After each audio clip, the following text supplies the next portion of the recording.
It's Jason from Kingdom Coaching here. Wanted to help speed up the process for those trying to renew your business online.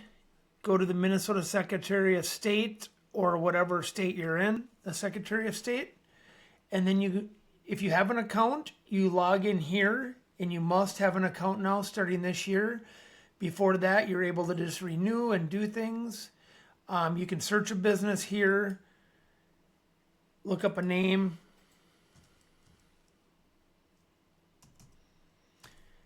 You type the name and search begins with or contains. You won't find your business unless you hit the thing contains.